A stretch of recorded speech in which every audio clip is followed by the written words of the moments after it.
Então, boa noite a todos. Nós estamos aqui para fazer a 7ª palestra do curso Formação de Assessorias Técnicas para Adequação Urbana Articulada à Infraestrutura de Microdrenagem e Manejo de Águas Pluviais em Assentamentos Precários, com apoio do CAU-MG.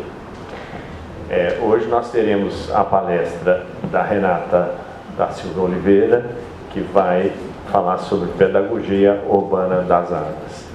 Renata é graduada em Arquitetura e Urbanismo pela UFMG, tem mestrado em Arquitetura e Urbanismo pela Universidade de São Paulo, em São Carlos, no IAU, e doutorado em Arquitetura aqui pelo MPGAU da UFMG. É arquiteta e urbanista da Prefeitura de São Paulo e tem experiência na área de planejamento urbano e regional. Então, sem mais delongas, Renatinha, com a palavra. Obrigada, Rô. Boa noite, pessoal. Eu queria, antes de tudo, agradecer essa oportunidade de estar aqui nesse curso, entre palestrantes, que eu admiro bastante o trabalho, e também fazendo parte dessa grande realização, que esse curso é um passo importante para a gente pensar também uma pedagogia urbana das águas. E então eu também estou muito feliz de estar aqui e poder estar fazendo parte disso. Parabenizo o Ró, a equipe que está à frente desse trabalho, os orientadores, Lucas, Léo, Núria, Ananda, Danilo, por estar levando com tanto empenho esse curso que é realmente um passo importante para essa pedagogia urbana. Bom, eu fui convidada, por causa do meu doutorado, que eu fiz aqui no NPGAU, que é sobre esse tema, Pedagogia Urbana das Águas, e foi orientado pelo Ró,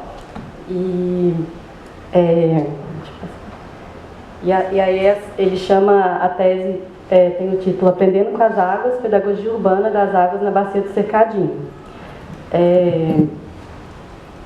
Eu uso esse termo as águas no plural, e aprendendo com as águas, porque eu entendo as águas como sujeitos, com as quais a gente tem muito a aprender, observando elas na cidade, mas também estudando sistematicamente o seu comportamento.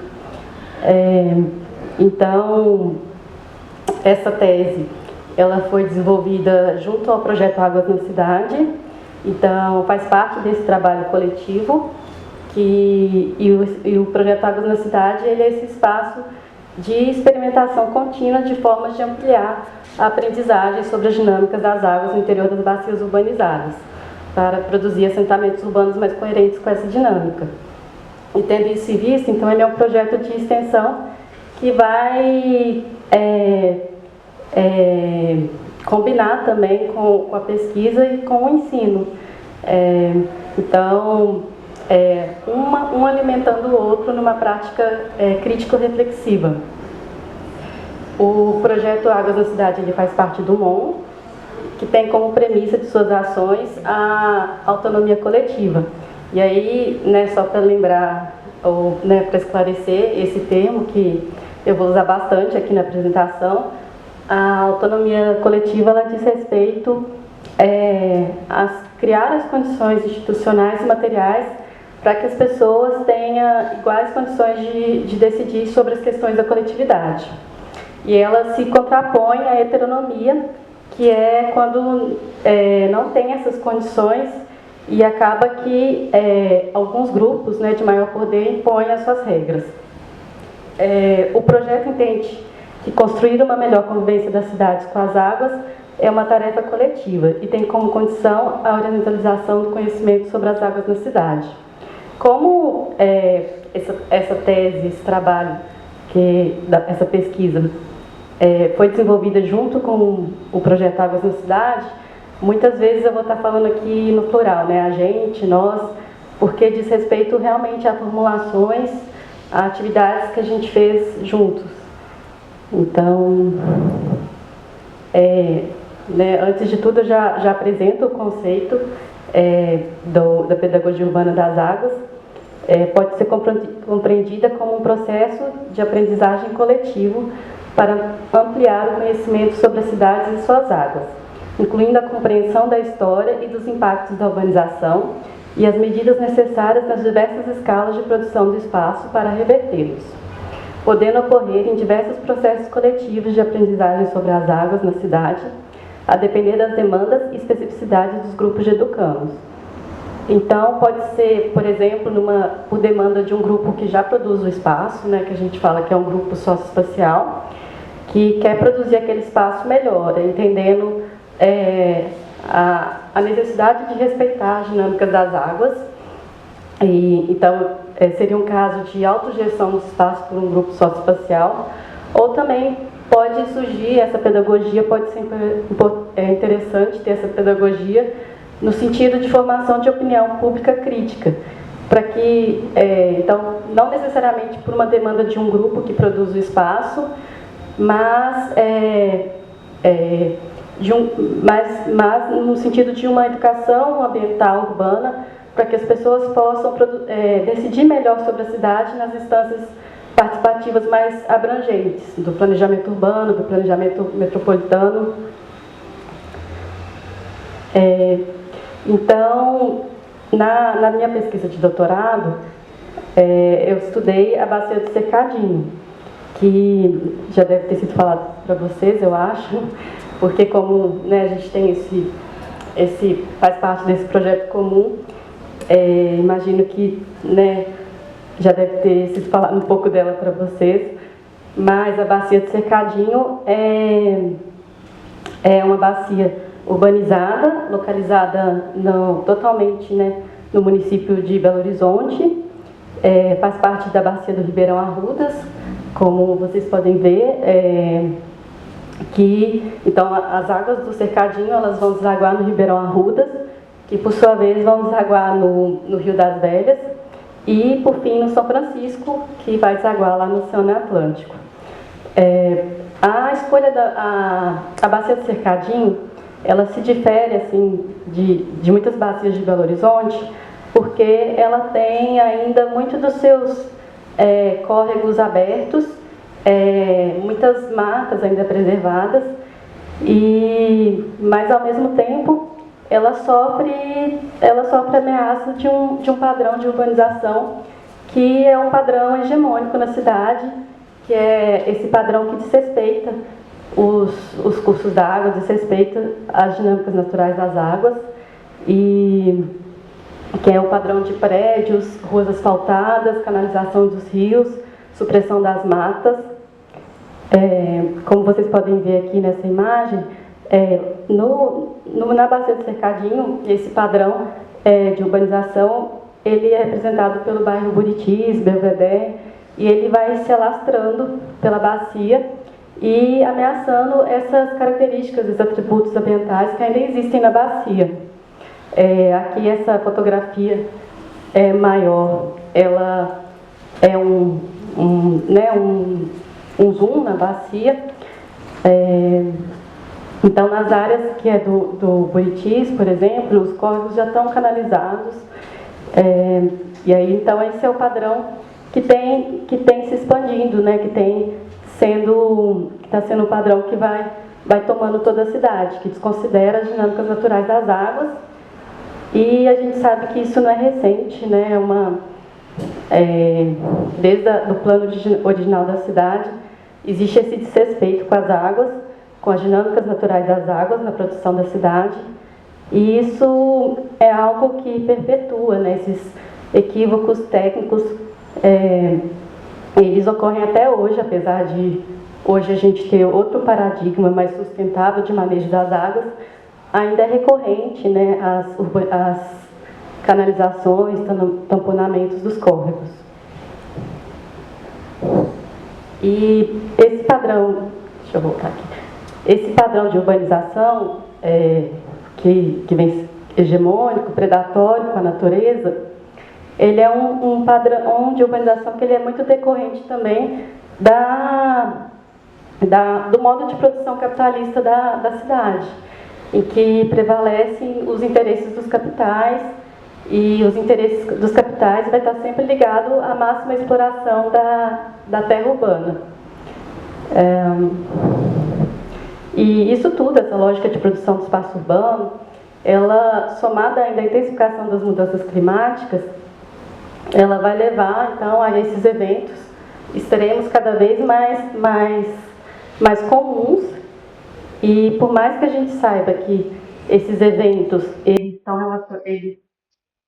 afetam a todos, eles afetam muito mais algumas classes sociais, né? Então, por mais que é isso, a gente chegou numa situação em que todos vão sofrer com isso. É mais claro, é evidente que algumas classes sofrem muito mais com águas contaminadas, com inundações, com perdas materiais e perdas de vida. Bom, tendo isso em vista, a gente tem um entendimento, né, junto ao Projeto Águas na Cidade, que tratar a questão urbana na cidade não é simplesmente a gente olhar para as áreas verdes ou para os rios. É entender que a natureza, natureza e cidade está tudo misturado. Então é preciso restituir esses processos naturais em toda a cidade. E então é necessário a gente superar essa dicotomia cidade e natureza, porque a cidade é essa mistura desses processos naturais e sociais.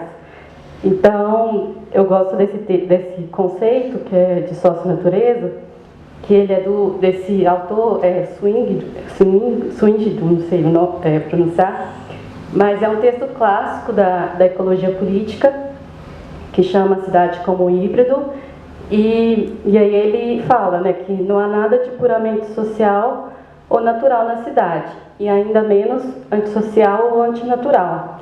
A cidade é ao mesmo tempo natural e social, real e fictícia. Na cidade, sociedade, natureza, representação e ser são inseparáveis, mutuamente integrados, infinitamente ligados e simultâneos. Essa coisa híbrida, socio-natural, chamada cidade, é cheia de contradições, tensões e conflitos. Bom, e aqui é só então uma síntese disso tudo que eu falei para justificar o porquê dessa pedagogia urbana. Por que é necessário a gente pensar nesse projeto de ampliação do conhecimento das águas na cidade? Então, a gente tem esse cenário, né, de produção de espaço urbano em que prevalecem os interesses particulares, os interesses dos capitais, a persistência desses paradigmas técnicos equivocados. Isso tudo vai levando a esse colapso ambiental e urbano. E, então, é urgente, né, mudar a lógica que o espaço urbano é produzido em suas diversas escalas. E então, na escala do lote e do desenho urbano, a gente entende que é fundamental a adoção massiva de medidas compensatórias. E no âmbito do planejamento e da gestão urbana, é necessário que sejam implementadas políticas públicas eficientes, contínuas e que sejam pautadas pelas classes populares. Porque, por mais que existam, às vezes, políticas públicas, planos que parecem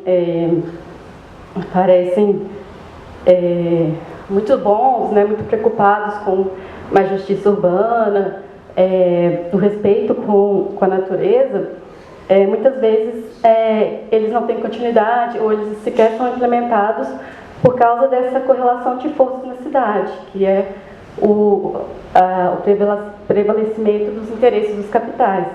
Então, por isso que é importante que a população, as classes populares, realmente pautem essas políticas e, ao mesmo tempo, pressionem para que elas sejam implementadas e continuadas.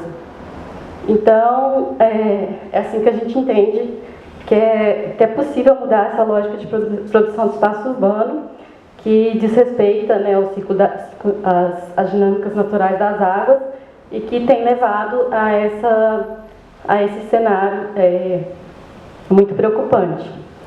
E, somado a isso, também tem a constatação do projeto Águas na Cidade, em várias discussões públicas, de que, em geral, a população ela desconhece essas manifestações concretas do ciclo das águas na cidade, né, os impactos da urbanização, o ciclo, que eu acho que já deve ter sido falado, que é as pessoas não técnicas, elas têm um conhecimento do ciclo das águas, que é aquele ciclo abstrato que se aprende na escola, de evaporação, condensação, mas elas muitas vezes não sabem relacionar com a vivência delas, das águas no cotidiano. Elas não sabem que bacia elas moram, como que a disposição inadequada do lixo pode contribuir para uma inundação, e também elas não sabem se posicionar contra as obras, com relação às obras públicas. Muitas vezes essas obras higienistas e tudo mais.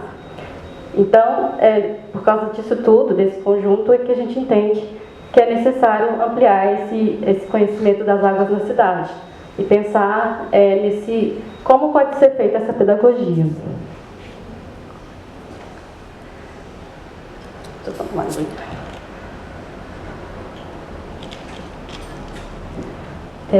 Bom, e de onde que surge então esse termo pedagogia urbana? Ele vai surgir da constatação da necessidade de ampliar o conhecimento sobre os temas urbanos para a população não técnica ou não especialista. E aí surgem dois contextos, que é do planejamento e da gestão urbana e da prática de arquitetos urbanistas junto a grupos socioespaciais. No âmbito do planejamento urbano e da gestão, urbana, quem primeiro coloca, que eu identifiquei, que primeiro coloca essa questão da falta de conhecimento das pessoas sobre os temas urbanos é a arquiteta e urbanista Hermínia Maricato, que lá em 2002 ela faz um texto com esse título, Analfabetismo Urbanístico, para se referir à sua constatação que a maior parte das pessoas não tem, inclusive técnicos e acadêmicos, não tem esse conhecimento sobre as forças que produzem o espaço. Geralmente os técnicos, os arquitetos, eles estão muito mais preocupados com as formas de ocupação, uso e apropriação dos espaços, em vez de entender essa lógica de produção do espaço, as forças que determinam essa produção do espaço. E aí ela coloca que é importante, então, que se amplie esse conhecimento para que as pessoas tenham consciência espacial, social, assim como de classe e política. Então, ela fala que somente o protagonismo das classes populares pode mudar essa lógica de produção do espaço predatória e desigual. Então, tem essa citação dela. Ela fala que, para erradicar o analfabetismo urbanístico, é preciso resgatar o tema do estreito círculo dos urbanistas e ampliar o vocabulário para além do hermético urbanista. É preciso evidenciar para as camadas populares as estratégias das classes sociais na produção e ocupação do espaço. Ou seja, nada daí é natural ou fruto do acaso. Junto aos técnicos, especialmente junto aos economistas e políticos, é preciso evidenciar o alto custo que decorre da irracionalidade na ocupação predatória e extensiva do solo urbano. E quem cunha mesmo esse termo pedagogia urbana é o geógrafo Marcelo Lopes de Souza. Ele parte,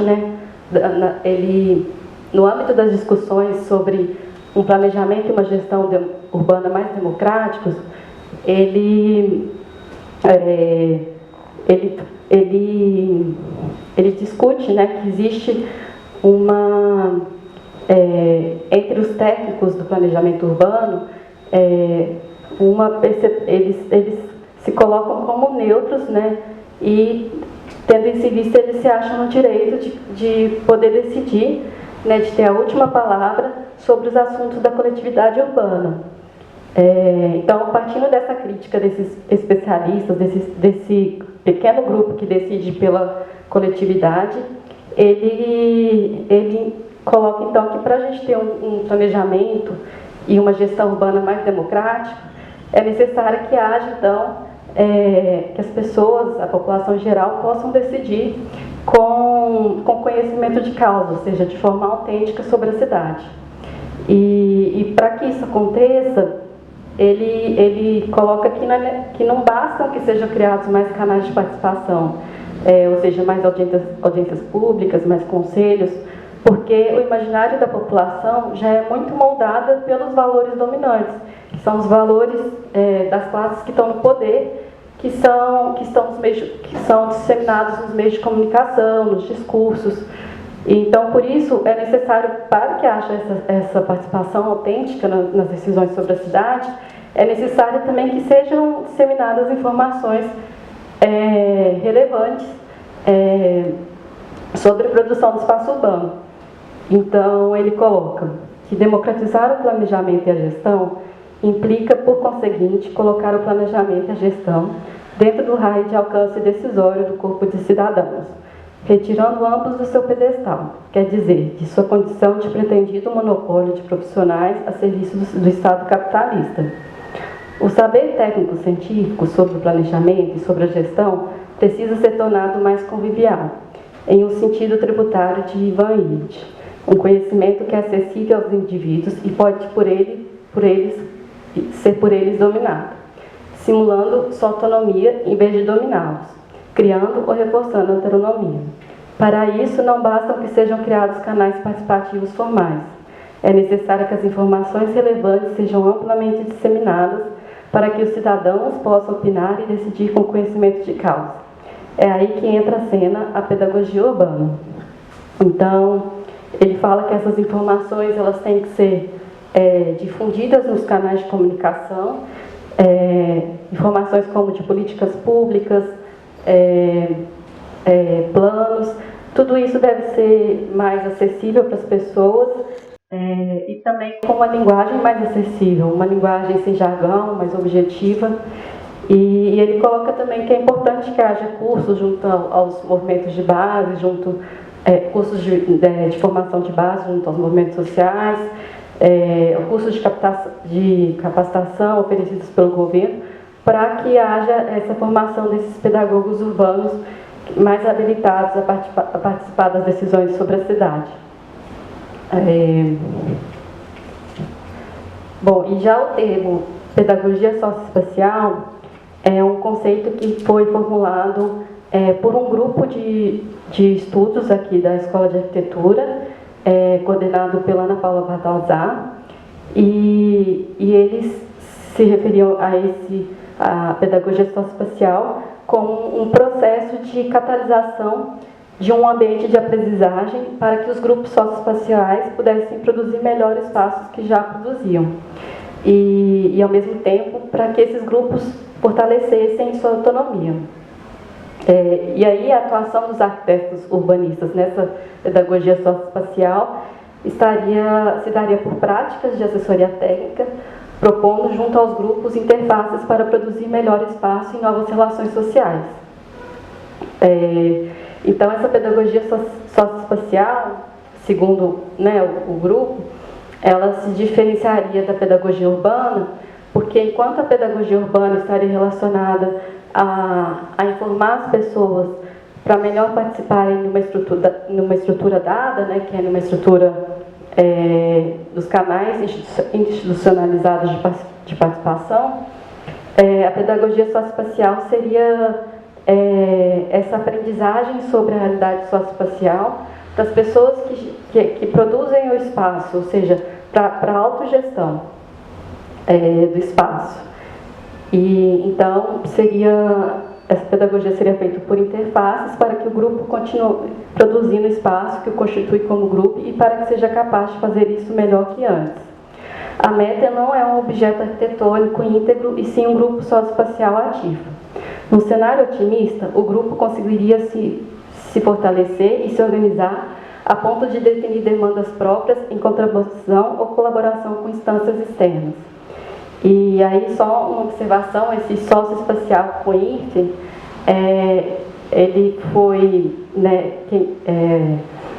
ele é usado pelo Marcelo Lopes de Souza para mostrar que o socioespacial, ele é a sociedade e espaço, eles se mantêm como independentes, mas em uma tensão, numa relação de mão dupla. O espaço é produzido pelo social, mas também o social é produzido pelo espaço. Então a gente tem uma tensão entre o socioespacial. E aí o MON, ele acompanha o Marcelo Lopes de Souza na utilização desse termo socioespacial com hífen. Bom, então nessa pedagogia urbana das águas, qual seria então o papel do arquiteto urbanista? Ele teria um papel de assessor técnico das águas, que de certa forma afrontaria esse ofício tradicional do arquiteto, que está ligado a definir quais são os problemas e como elas vão ser resolvidas, e que é uma prática de certa forma autoritária e hierárquica. E o assessor técnico, então, ele se preocupa em ampliar o conhecimento para que as pessoas que possam definir quais são suas demandas e também como vão decidir sobre os espaços. Então, no planejamento e na gestão urbana, bem como na arquitetura, os técnicos definem quais problemas e como serão resolvidos. E quando se parte do respeito à autonomia coletiva, as pessoas que devem formular suas demandas aos técnicos, que podem assessorá-las quanto aos meios, recursos e alternativas. Segundo o Marcelo Lopes de Souza, a formação acadêmica do planejador urbano e do arquiteto, ela deve ser reformulada para que esses profissionais eles atuem mais no sentido da educação popular, formulada por Paulo Freire, né? Eles atuem mais no sentido de uma prática não como experts, mas como uma prática calcada no diálogo e na conscientização. E o Marcelo Lopes de Souza ele fala que os cidadãos comuns, ele usa esse comum entre aspas, né, para dizer respeito a essas pessoas que não especialistas, não técnicas, não precisam necessariamente adquirir todas as habilidades dos técnicos, mas devem ser corretamente informados sobre alternativas e custos para poderem decidir sobre fins e objetivos da produção do próprio espaço. Ou seja, eu entendo então que no caso de uma assessoria técnica das águas, as pessoas, os educandos, né, eles não necessariamente precisam aprender a calcular, por exemplo, uma vazão de uma circunstância, mas eles têm que ter esse conhecimento de quais são as medidas compensatórias que eles podem utilizar, são os custos, como que elas funcionam, para que possam decidir quais que são as melhores alternativas para o grupo. E aí, então, se a aprendizagem, o ato de conhecer, é um processo autônomo, então, em uma prática de pedagogia urbana ou socioespacial, o arquiteto ele não tem que ter nenhum protagonismo, não é ele que vai ensinar, não é ele que vai conscientizar, mas ele vai abrir um espaço de aprendizado para que as pessoas possam aprender juntas, né? Então, é uma prática não calcada no ensino, né, que é uma prática vertical, e nem na educação, que é o planejamento de um aprendizado no outro. Sim criar um ambiente em que possa haver essa troca dos saberes de forma horizontal. Então, só, né, resumindo, assim, numa pedagogia urbana das águas, os arquitetos atuam como assessores técnicos das águas, de forma a ampliar o conhecimento para que a população possa implementar e gerir alternativas de manejo das águas. Passa a atuar como proponente de interfaces, em outras palavras, de ferramentas que abram o processo de aprendizagem socioespacial coletiva para que as pessoas possam produzir seus espaços com conhecimento de causa. Ao mesmo tempo, podem prover instrumentos para estimular o engajamento coletivo, de forma a contribuir na formação de opinião pública crítica e na organização da sociedade civil para a participação política lúcida nas decisões sobre a cidade. Então, diz respeito tanto a essa assessoria aos grupos socioespaciais para produzirem o espaço, né, respeitando as dinâmicas das águas, mas também possibilitar essa formação de opinião crítica, né, sobre a cidade, que as pessoas também possam se posicionar em relação a obras, a políticas, a planos, que dizem respeito a uma escala maior do que a da produção do espaço microlocal, que é o espaço de um grupo ou de um lote, por exemplo. Bom, e aonde que se dá, então, essa pedagogia urbana?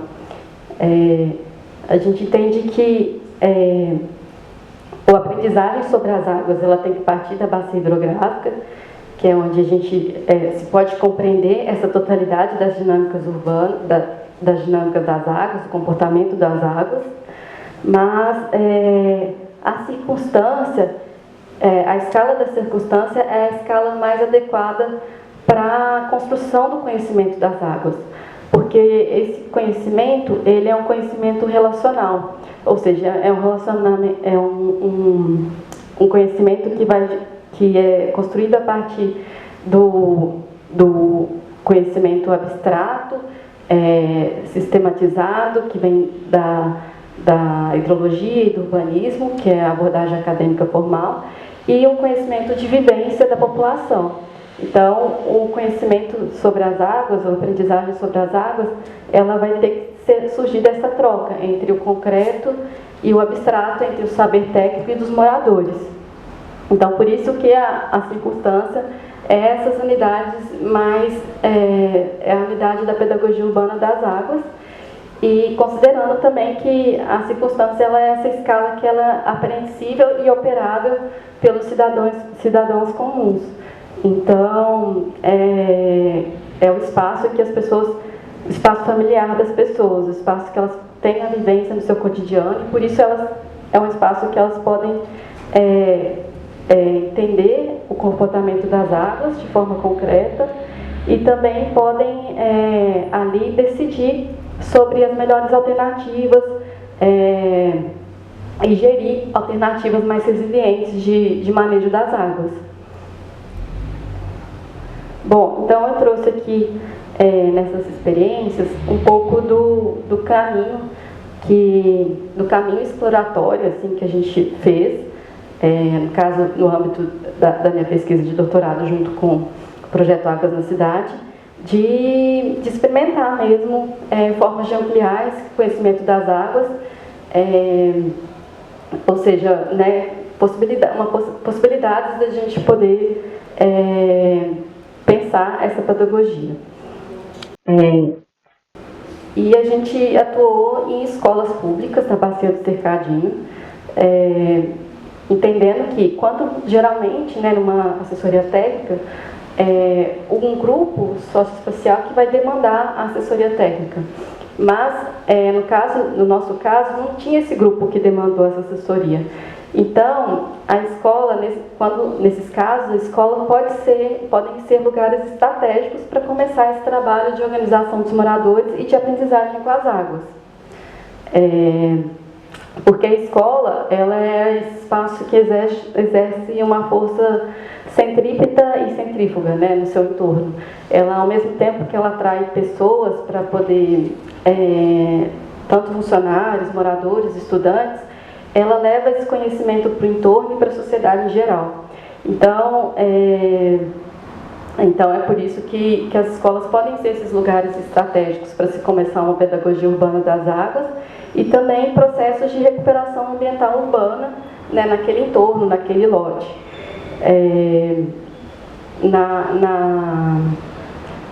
Na tese, eu trago um pouco da questão da escolarização, porque a escolarização ela é uma estrutura que reproduz desigualdades ou seja, a escola, do jeito que ela é colocada hoje na sociedade, ela tem algumas questões de reproduzir uma lógica vertical de ensino, de prescrever conhecimentos. Então, existe uma crítica sobre a escolarização, mas, ao mesmo tempo, ela ainda é esse espaço que as pessoas dispõem seu tempo para aprender, e também é um espaço que é possível haver essa organização da população. Então, tem até essa tese do Guilherme Arruda, que foi defendida em 2021, que ele mostra como que na própria escola, né, você pode combater essa estrutura da escolarização e criar esse ambiente de aprendizagem contínua da realidade, junto com estudantes e moradores. Então, entendendo uma escola como esse lugar privilegiado da pedagogia urbana das águas, a gente pode entender que apesar de estar previsto na BNCC, que é a Base Nacional Curricular, está previsto que a água é um tema importante, que deve ser tratado, ele não recebe tanta importância. E para que ele receba tanta importância, com base nas experiências que a gente teve nas escolas, é necessário recursos públicos, políticas públicas, para que as pessoas que estão envolvidas nessa aprendizagem das águas, elas possam ser remuneradas, e também para a produção de material didático, ou mesmo os projetos e ações de intervenção no espaço. Dessa forma, seria possível pensar a rede pública de educação básica como uma instância-chave na formação de cidadãos e de assessorias técnicas para a recuperação ambiental urbana. Bom, então, a gente trabalhou em 2 escolas na Bacia do Cercadinho, 2 escolas públicas, uma escola estadual, que é a Escola de Ensino Médio, Escola Estadual Manuel Casasanta. O trabalho lá ocorreu no segundo semestre de 2021 e ainda era o contexto da pandemia, do ensino remoto. Então, a gente conversou com a escola, eles apresentaram esse interesse em implementar essa aprendizagem com as águas na escola, mas o espaço que eles abriram para isso foi nos sábados letivos. Então, esse espaço que foi dado foi importante para a gente ter essa primeira conversa sobre as águas com os estudantes, professores e funcionários da escola. Então, esses encontros ocorreram em sábados de manhã, com todos os anos do ensino médio e também os professores e os supervisores. E esses conteúdos que foram trabalhados, a gente discutiu junto com professores e supervisores. Então, isso tudo foi discutido junto com a equipe do Águas na Cidade. E algumas coisas, e aí até uma coisa que é importante também nessa pedagogia, é que é importante que o grupo que defina, né, o grupo de educandos que defina o que vai ser tratado nessa pedagogia, o que é importante para aquele grupo coletivamente. Mas muitas vezes esse grupo ele não vai ter isso com clareza do início, né? Então isso pode ir surgindo com o tempo, que nem nesse caso eles colocaram a importância de trabalhar a poluição das águas. Então a gente trabalhou isso em 2 sábados e, bom, esse trabalho com as escolas foram então encontros virtuais, em que a gente tentou promover essa conversa sobre as águas, tentando, ao mesmo tempo que a gente levava o conhecimento técnico a partir de GIFs, de modelos virtuais, a gente estimulava, motivava eles a trazerem o conhecimento da experiência concreta na Bacia do Cercadinho, da vivência deles na Bacia do Cercadinho. Então, a gente propôs que eles registrassem isso no mural, né, nesse Padlet, que é esse para casa. A gente trabalhou muito com enquetes também, de forma que fosse possível eles responderem pelo celular mesmo, ou colocarem questões pelo celular e gerando esses gráficos, essas imagens. Então, esse trabalho foi uma conversa nesse sentido de uma troca mesmo, realmente levando um pouco de conhecimento sobre as águas, técnico, e eles trazendo essas experiências de vivência deles na bacia. E outro trabalho foi com a Escola Municipal Professora Efigênia Vidigal, em Pere, que é uma escola de ensino fundamental, e essa experiência nossa lá, ela ocorreu no contexto da escola integrada, e então a gente desenvolveu oficinas com crianças de 9 e 10 anos, e durante 2 semestres, E durante esses 2 semestres foram grupos diferentes, então não deu para a gente aprofundar muito nesse conhecimento, mas basicamente a gente trabalhou com representações espaciais, abstratas e observação direta, criando assim um conhecimento que é relacional, né, como eu falei, que vem tanto do abstrato como concreto. E então a gente trabalhou representações espaciais 2D, 3D, maquete, imagens aéreas, e também trabalhamos as diversas escalas do macro para o micro, a escala da bacia, da circunstância e do lote. E a importância de trabalhar essas representações espaciais, ela além de possibilitar, né, ampliar a capacidade de leitura espacial, o reconhecimento da bacia, é também que elas criam, dão possibilidade de acessar essa linguagem para discutir a produção do espaço urbano, né, que é uma linguagem que geralmente, nessas representações, é de domínio dos técnicos, né, apenas. Então, além de trabalhar então essas representações espaciais, essa leitura abstrata do espaço por meio de maquetes, imagens aéreas, também a gente buscou estimular, motivar a observação das águas na cidade. Então, a gente fez isso na escola, a gente caminhou na escola, motivando, né, estimulando as crianças a observarem por onde a água é direcionada, por onde ela escoa, por onde ela infiltra, onde ela empoça, e depois representar isso no papel. E também caminhamos até o córrego para, né, mostrar também a presença dele na cidade e para mostrar, buscar com que as crianças se atentassem mais para as águas na cidade. Bom, então, resumindo, assim, essas experiências, elas nos levaram a seguir algumas sequências didáticas, assim, né, que foi no sentido de primeiro sensibilizar os educandos para a questão das águas. Muitas vezes eu acho que na assessoria técnica o grupo já vai ter essa sensibilização para a questão das águas, e por isso que ele vai procurar a assessoria técnica. Mas nos casos que a gente trabalhou, ainda não tinha esse despertar para a questão das águas na cidade. Então é importante no início trabalhar com materiais que provoquem os educandos para essa questão, interessem as pessoas nessa questão, combatam a indiferença em relação ao tema das águas urbanas. E depois disso se trabalha o conhecimento do comportamento da água da bacia, né, de forma mais sistemática. Então, seja estudando, né, como a água se comporta na bacia, da cabeceira à foz, dos impactos da urbanização. E aí também tem que trabalhar conceitos como bacia hidrográfica, rede hidrográfica, elementos morfológicos e a interpretação de representações espaciais.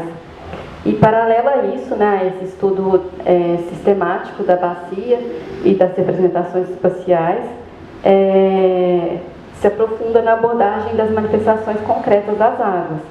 E isso pode ocorrer a partir do conhecimento prévio das vivências dos educandos. Então, sempre motivando eles a trazerem as questões, né, genuínas, e também provocando para que eles possam observar as águas cada vez mais atentamente na cidade. Bom, e também nessa aprendizagem sobre as águas, né, a gente fala muito de criar esses ambientes de aprendizagem. E o que seria esse ambiente de aprendizagem? Ele vai muito no sentido que a Bell Hooks coloca de comunidade de aprendizagem, que é criar espaços, né, de troca de conhecimento horizontais, mas ao mesmo tempo sem negar, né, assumindo que há assimetria entre esses agentes, esses personagens envolvidos nesse ambiente.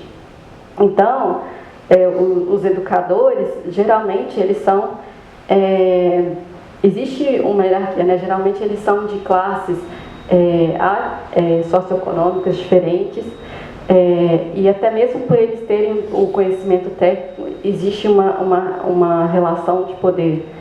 Então, é necessário entender que há essas assimetrias, mas que ali está se criando um ambiente de aprendizagem em que todos estão igualmente comprometidos com a aprendizagem. Todos devem estar motivados e responsáveis pela essa aprendizagem. E também, por mais que os educadores sejam os que vão propor, no caso os pedagogos urbanos ou os assessores técnicos, que vão propor interfaces, ferramentas para que haja o diálogo, ali todo mundo está no contexto de aprendizagem, então todos são educandos, né? Todos estão aprendendo uns com os outros, com o espaço e com as águas, por mais que não se possa negar que haja assim assimetrias de poder nesses locais, nesses ambientes. Então a Bell Hooks, ela fala que quando entra na sala no começo do semestre, cabe a mim estabelecer que o nosso propósito deve ser o de criar juntos, embora por pouco tempo, uma comunidade de aprendizagem. Isso me posiciona como discente, como alguém que aprende. Mas, por outro lado, não afirmo que não vou ter mais poder. E não estou tentando dizer que aqui somos todos iguais. Estou tentando dizer que aqui somos todos iguais na medida em que estamos todos igualmente comprometidos com a criação de um contexto de aprendizagem. Bom, agora eu vou trazer um pouco então dos materiais assim que a gente utilizou. Esses materiais,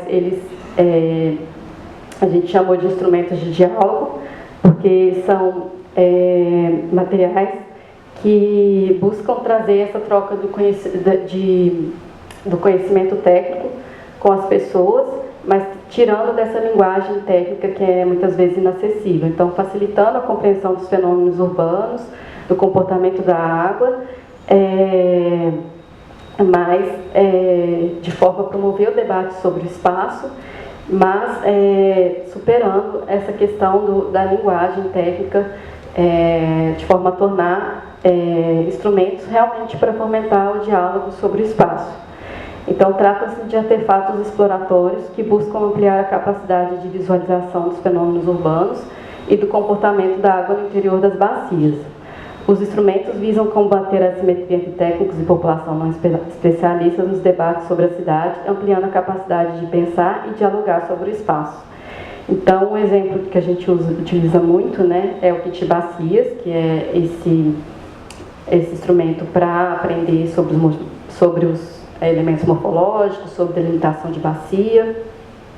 Também que foi desenvolvido pelo projeto Quebra-Cabeça das Circunstâncias, em que, né, tem uma base com a imagem aérea da bacia e as peças são recortes das circunstâncias em vários mapas temáticos.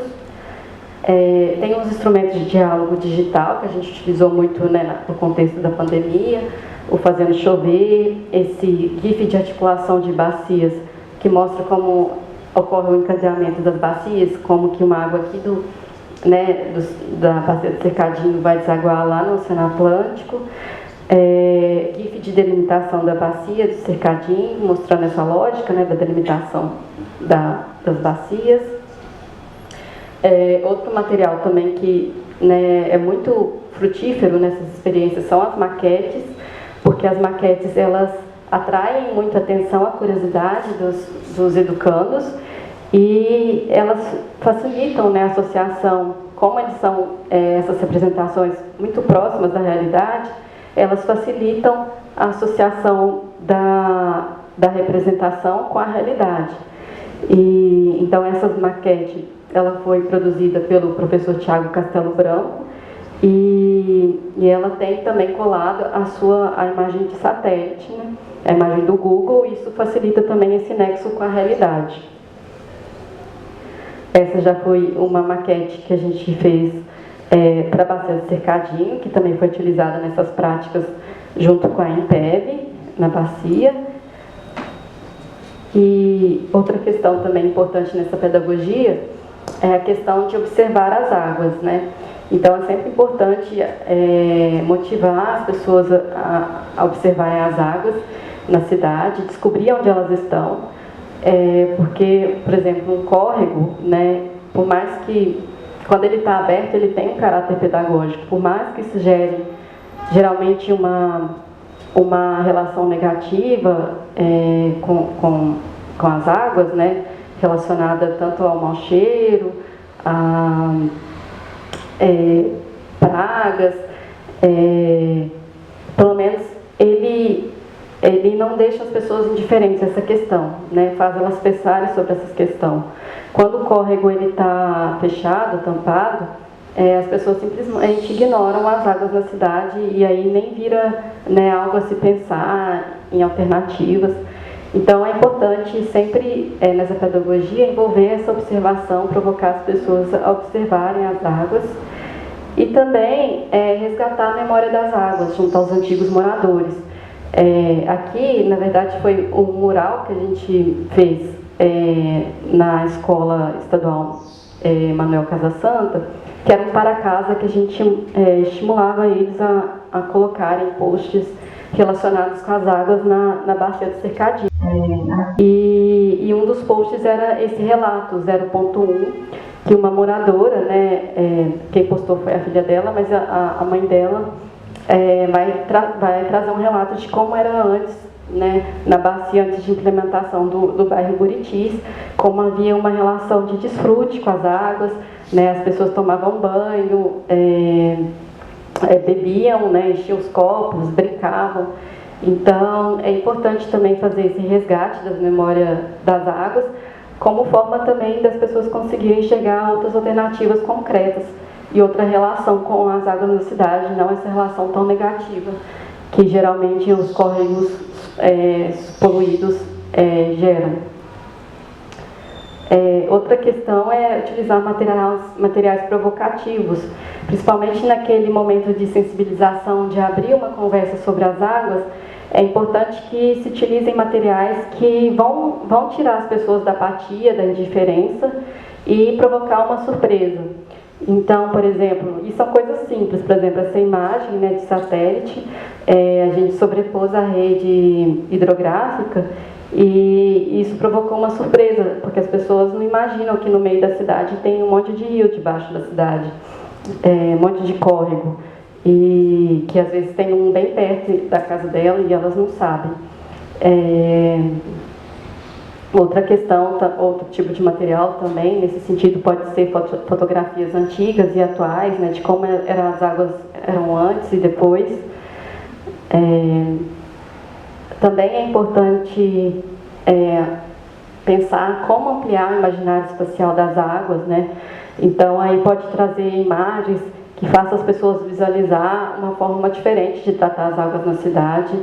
Então, por exemplo, essa placa, né, do Córrego do Leitão, ela foi instalada na rua Padre Belchior, em 2013, e naquela rua, né, tem um córrego tampado, e isso provocou surpresa para as pessoas e alimentou o debate público, porque muitas pessoas nem sabiam que ali tinha o córrego e também muito menos imaginavam, né, nessa possibilidade de trazer as águas de volta para a vista das pessoas, né.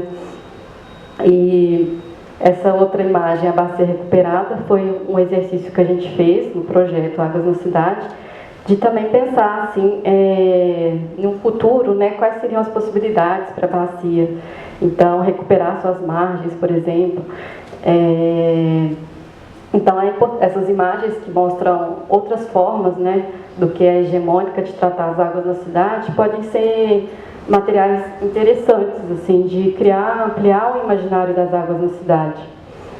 E para que as pessoas pensem em alternativas para além do que está colocado aí, que é canalizar e tampar os córregos.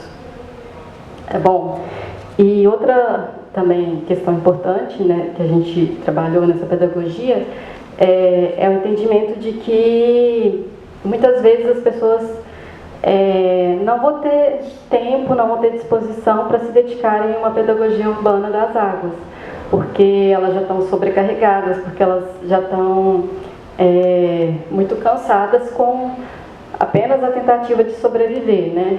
Que né, nessa sociedade exige demais.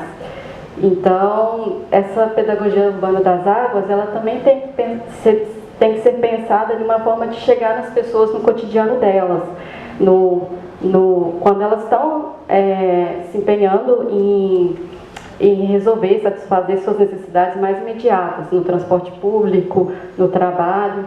Então, por isso que é importante também pensar em arte urbana, grafite, podcast, redes sociais, formas de essas informações sobre as águas se disseminarem para além desses ambientes de aprendizagem.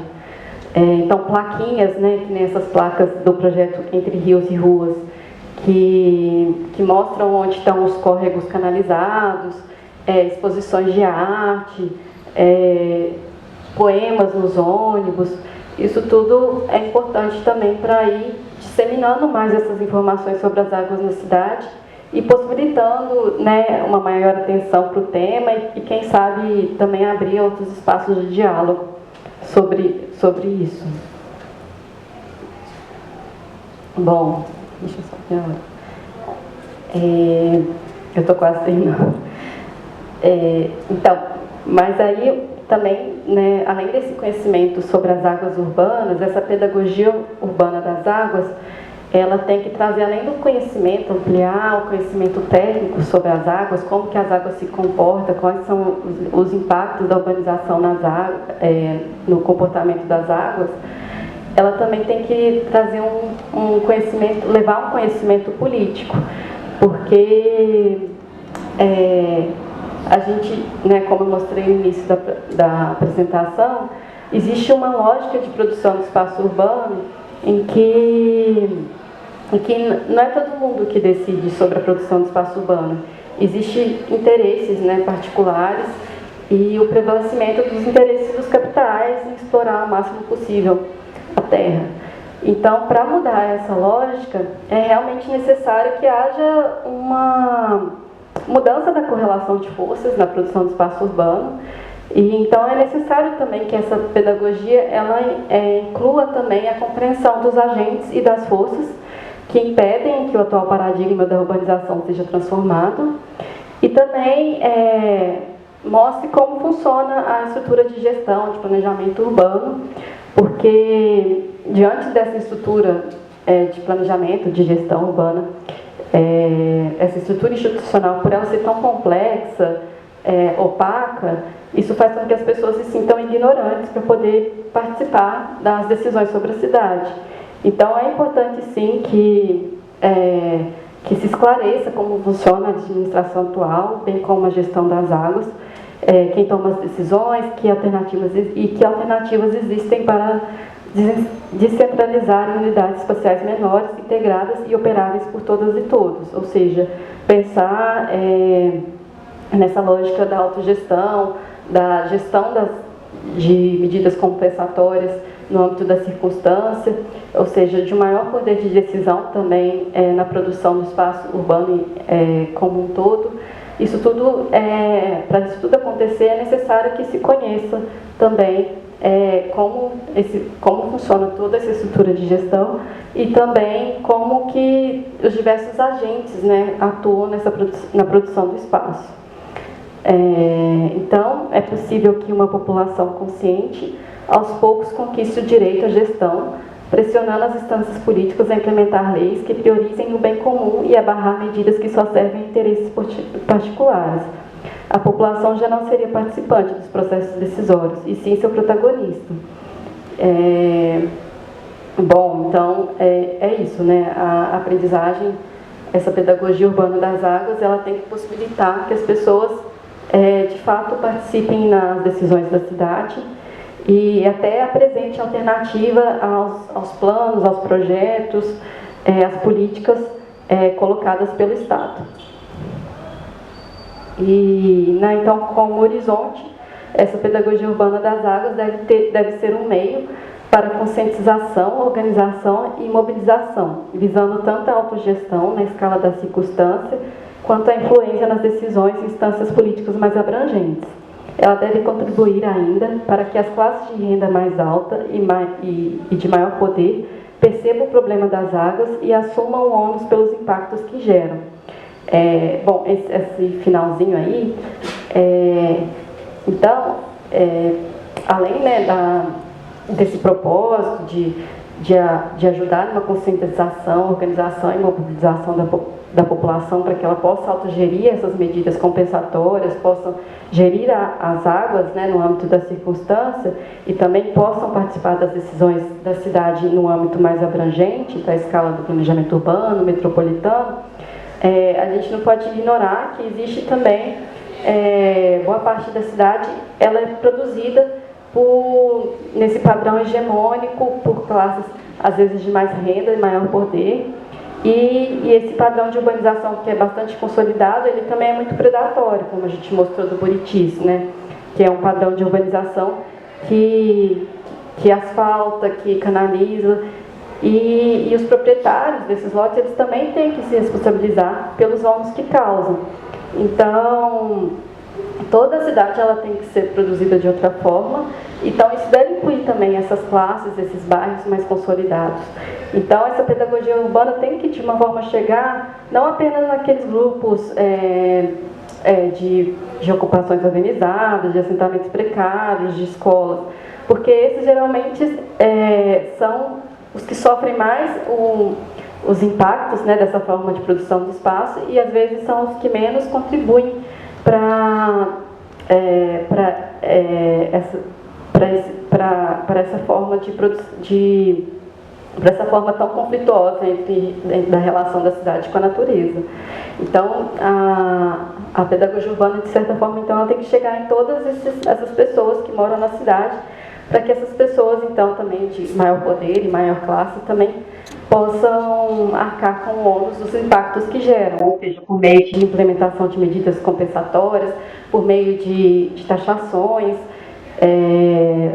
Então, a pedagogia urbana, ela, de certa forma, ela tem que ser pensada para todos esses contextos e em cada contexto ela deve ser formulada, né, de acordo com as demandas do grupo e com uma linguagem própria, materiais próprios.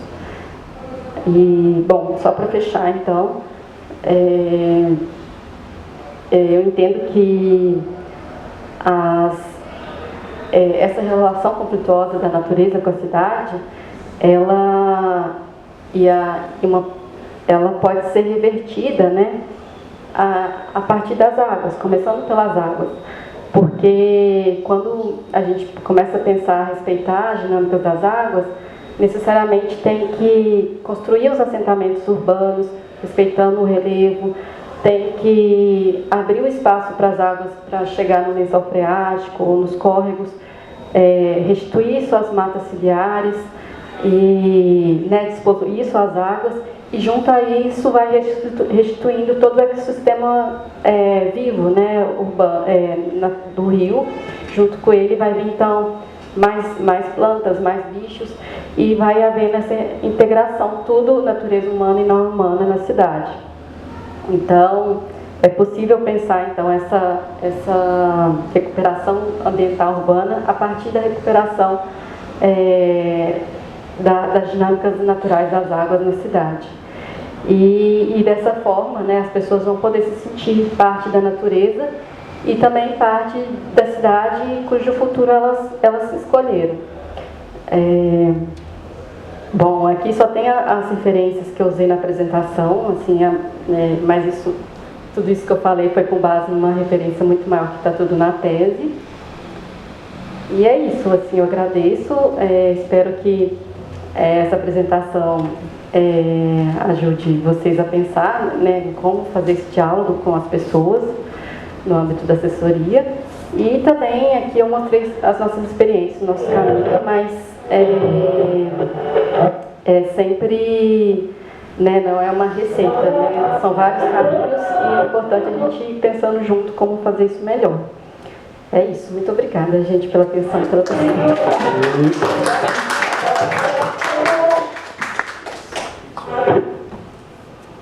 Eu acho que é esse, tá? O microfone?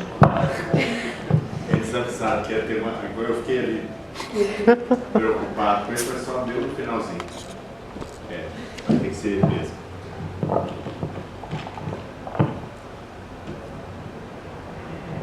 Tá ligado. Muito obrigado, Renata, muito bacana. É só contando que em breve essa tese já virou um livro editado pelo MON, era para ser lançado hoje, mas nós não demos conta. Mas o lançamento deve ser em agosto. Então, estou abrindo para questões.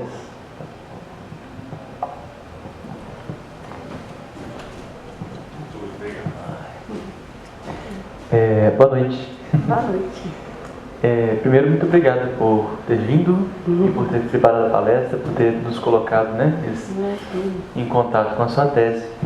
E na verdade, assim, não é nem bem uma pergunta, mas é algo que eu lembrei, um comentário, uma provocação que me veio assim, a partir disso. Eu ouvi recentemente um podcast era uma entrevista com o Nego Bispo.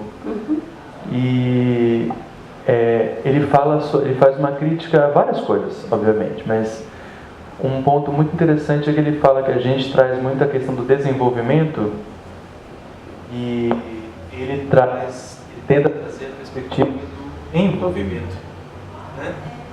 E aí eu acho que isso está muito... Acho que acabou aqui, né?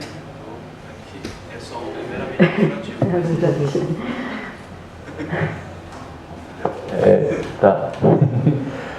Ele fala dessa perspectiva do envolvimento, e eu acho que tem muito disso quando a gente pensa da pedagogia, né? Sim. A gente está trazendo, a questão de desvelar ou de trazer a discussão e assentar os assuntos sobre a natureza e a cidade e tal, mas é um passo atrás ainda, né? É sobre os sujeitos, né? Sobre provocar essa autonomia dos sujeitos em relação ao próprio espaço, né? Então, acho que é isso, trazer o envolvimento das pessoas com relação à natureza. E aí, também, e aí não querendo incorrer no risco de reduzir, né, o debate, mas no fim a gente está falando sempre sobre pedagogia popular, né? Sendo aplicado em diferentes assuntos e campos. A cidade, o socioespacial ou qualquer outro assunto, né? É uma forma de trabalhar de arquitetos urbanistas ou de qualquer outro técnico que esteja dentro de uma assessoria, né? Eu entendo que é uma perspectiva de ação. E aí uma educação para autonomia, para emancipação, né? E aí isso cabe em qualquer área, né? Eu fico pensando nisso, assim. E o paralelo direto que eu faço é em relação... Eu atualmente sou assessor técnico dos atingidos pela barragem de Brumadinho.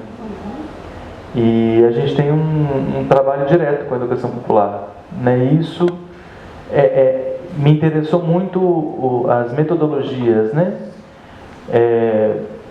Não é tão possível a gente fazer algumas coisas nesse sentido lá, mas são outras coisas que a gente precisa fazer, porque são outros assuntos e tal. Mas quando a gente fala dessa coisa, dessa forma de participação, no âmbito, pelo menos, dos desastres ambientais, desde 2015, a gente tem a participação informada, né? Que é o direito à participação, mas uma participação não é qualquer, é uma participação informada. E eu estou trazendo isso porque, inclusive, é um direito garantido na política nacional dos atingidos por barragem, né? Então, há uma certa jurisprudência para a gente falar sobre esse direito, né? E acho que é algo que cabe também nesse debate quando a gente fala sobre pedagogia urbana. Então, falamos sobre desastres socioambientais, mas estamos aplicando esse direito também a outras possibilidades, né? O direito à participação informada é um direito amplo, independentemente do campo. Enfim, é isso. Só um devaneio aqui.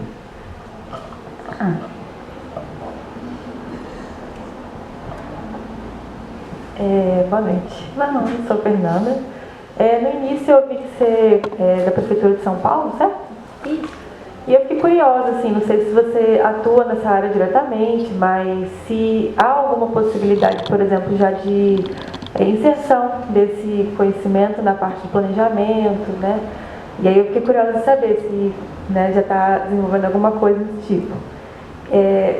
Porque eu trabalho também com planejamento, né, na consultoria, e muitas vezes a gente também não sabe bem como trabalhar essa parte da participação.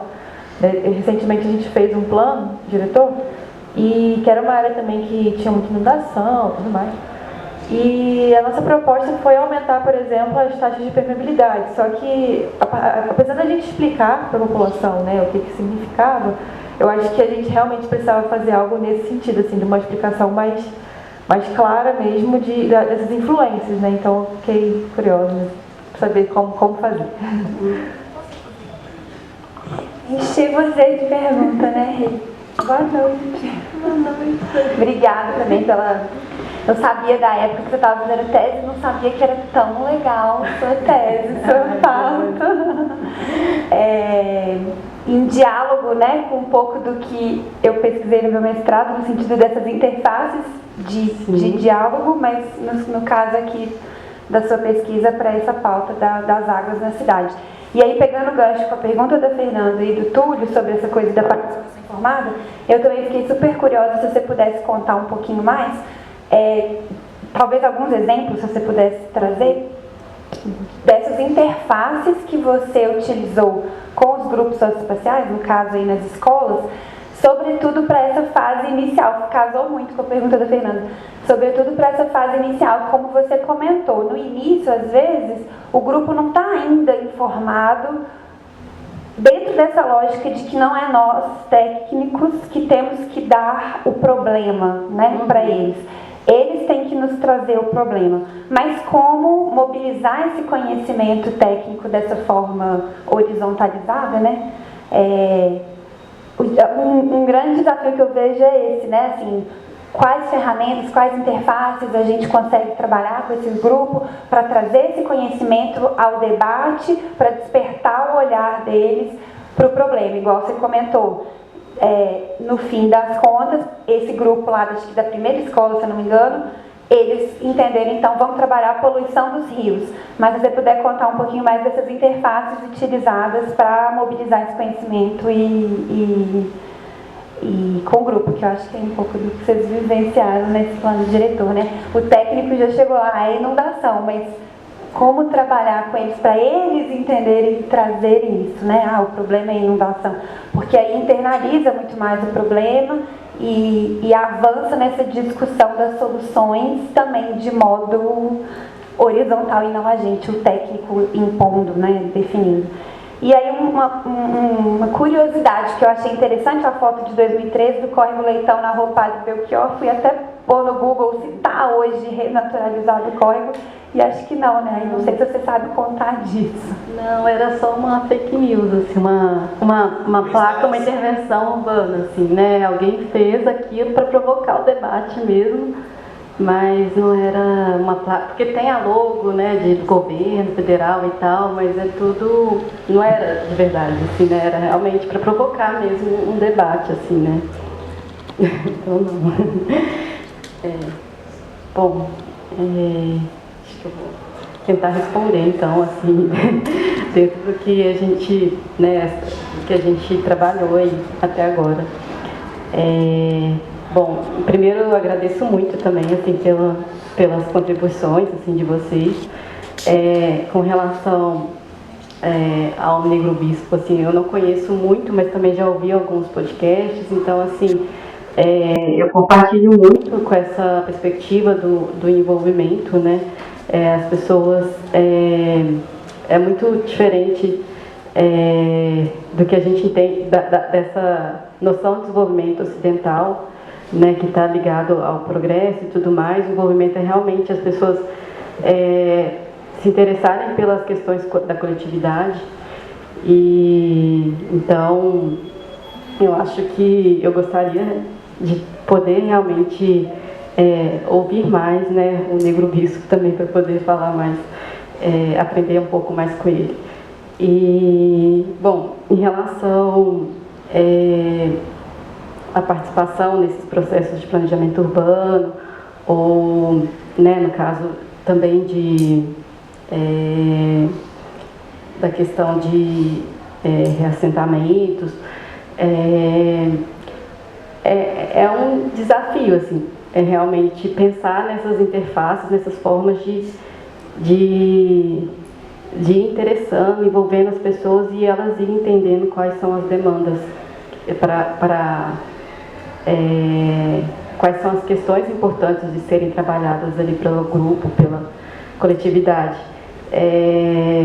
Então, assim, é realmente assim, desafiador. No caso da escola Manuel Casasanta, né, que a Dani comentou, ali a gente começou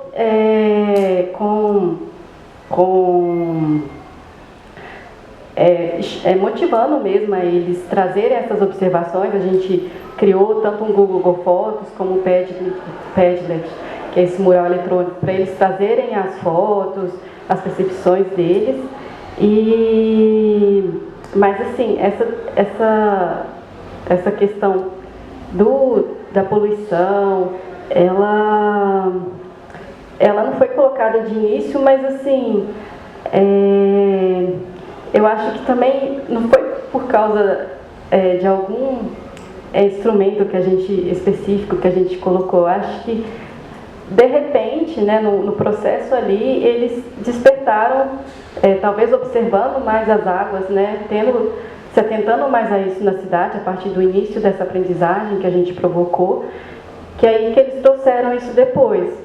Porque talvez eles começaram a observar mais e olhar mais para a questão.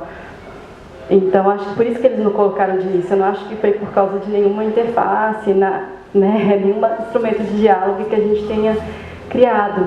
Então, é realmente assim, um desafio. Eu acho que o mestrado mesmo da Dani, assim, traz essa coisa do planejamento urbano, como pensar nessas interfaces mesmo para o planejamento urbano, né? No âmbito de produzir um planejamento de baixo para cima. Mas dentro dessas instituições, dessas formas de participação institucionalizadas,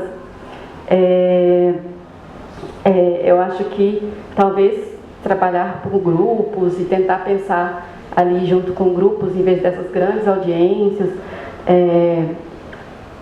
eu acho que pode ser uma forma de trazer, de possibilitar um maior diálogo e pensar em algumas ferramentas para abrir esses diálogos. Mas realmente assim, eu não sei responder. Eu acho que é um desafio mesmo, né, pensar nessas interfaces. Mas sempre pensar que é isso, é um processo de diálogo mesmo, não é fácil, porque é muito mais fácil a gente sentar aqui, né, em uma situação vertical e falar que é assim. Mas quando é uma troca, né, tem que vir dos dois lados para isso sendo construído de forma sólida. Então é um desafio, realmente não sei assim, responder para vocês assim. É isso. Processo. Vai conversando e vai abrindo, né? Você vai pegando a percepção da pessoa e você vai puxando também. Eu acho que é isso, né? É uma coisa que de início a gente não consegue, né? Mas entrando no processo ali pode abrir, pode visualizar melhor, né? Como entrar nessas questões e apresentar, ampliar essa percepção sobre essas temáticas junto com as pessoas. As perguntas geradoras, né, que a gente acaba fazendo. Sim, Eu queria dar um pitaco também. por favor. Porque, na verdade, eu acho que a gente não chegou em nenhum momento nessas experiências no nível da interface de fato. A gente ficou no nível de um instrumento de diálogo, porque como o jeito que a gente estava trabalhando com as escolas, sobretudo com o programa da escola integrada, que era o que a escola estava topando fazer. Eu estou falando agora mais no caso da prefeitura, da segunda escola que ela mostrou. Então, a gente não tinha continuidade. Não era um trabalho, não foi um conhecimento que se instalou na escola. Isso deu muita agonia na gente naquele momento, mas foi o que foi possível fazer. Ajudou a desenvolver esses instrumentos, mas que não chegou ainda no nível de interface mesmo, na definição da Ana e da Sil, que vão falar aqui a semana que vem. Vão mostrar, inclusive, muitos exemplos. A interface é quando a população assume até o controle do próprio instrumento de diálogo, entendeu? Isso vai ficar bem claro, assim, do jeito que elas vão apresentar aqui. Porque você estabelece, de fato, e rompe com esse lugar assimétrico que é, né? A assimetria eu acho impossível de desmanchá-la completamente. Mas os caras vão assumindo, assim, o controle da história. A ponto, elas devem mostrar essa experiência, porque elas têm muito orgulho dessa história, de um determinado grupo, falar assim, ótimo, não precisamos de vocês mais. Com isso aqui, nós conseguimos seguir. Então, agora, nesse caso do Capão, pela primeira vez, nós estamos vislumbrando, por causa do apoio da PROEX, nós estamos vislumbrando esse trabalho com as professoras, que de vez em quando elas vêm aqui e vão lá, que vai ser um trabalho de continuidade. Tanto que o kit de demarcação, nós estamos fazendo um especial para lá. Nós já estamos nos reunindo, são 2 professoras e um agente comunitário, de um trabalho que vai acontecer só no segundo semestre. Então já tem algumas questões que a gente foi percebendo no uso do kit, que vai fazer um especial para o Capão. E eu acho também que nas proposições que vocês fizerem, ter essa perspectiva de que tem um momento de encontro com as pessoas, que não vai ser possível realizar completamente nesse curso, mas a gente ter essa perspectiva. Então, assim, eu imagino que sem uma adesão, sem uma política pública de fato, a gente não consegue estabelecer, mas vão aqui tentando e aprendendo muito, porque isso nós aprendemos demais com essas experiências. Mas tem um caminho enorme para fazer ainda, né? Desculpa, Renatinho. Obrigada. Mais alguma questão, moçada? Então, acho que a gente pode encerrar. Agradeço demais, Renata. E em breve, esse exemplar, cada um de vocês vai ter um, tá? Do livro.